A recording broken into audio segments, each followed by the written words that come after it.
தாகமும் பசியும் கர்த்தருடைய வார்த்தை மேல இருக்கணும். ஒரு தாகமும் பசியும் நீதியின் மேல இருக்கணும். ராமே சொல்லுங்க பாப்போம். எது நீதின்னு உனக்கு தெரியும்? அல்லேலூயா. ஆமா, கர்த்தருக்கு ஸ்தோத்திரம். உலகத்துல எதை இழந்தாலும் நீதியை இழக்க கூடாதுன்னு ஆண்டவர் சொல்றார். அப்பதான் பரலோக ராஜ்யங்கிறார். நம்ம நீதிமான ஆக்கத்தானே அவர் வந்தாரு. அல்லேலூயா. சிலுவையில மரிச்சது என்ன? எதுக்காக? நம்முடைய பாவத்துக்காக மரித்தார். நம்முடைய அக்கிரமத்திற்காக, நம்மை கழுவுவதற்காக ரத்தம் சிந்தினார். இயேசு ரத்தத்தினாலே நீ கழுவப்பட்டிருக்கிறோம். அவர் அனுப்பின பரிசுத்த ஆவியானவராலே கழுவப்பட்டிருக்கிறோம். அவருடைய வார்த்தையினாலே இன்னைக்கு கழுவப்பட்டிருக்கிறோம். அல்லேலூயா. உபதேசத்தினாலே இப்பொழுது சுத்தமா இருக்கும்.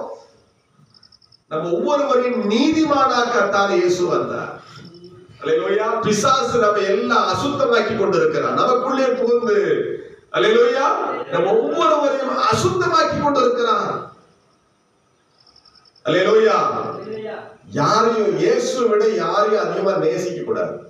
சொல்லுங்க. அது மனைவியா இருந்தாலும், புருஷனா இருந்தாலும், பேரனா இருந்தாலும், பிள்ளையா இருந்தாலும், பேத்தியா இருந்தாலும், இயேசுவை விட அதிகமான பாசம் அன்பு இருந்தால் அது விக்கிரக ஆராதனை. சொல்லுங்க. விக்கிரக ஆராதனை. அல்லேலூயா.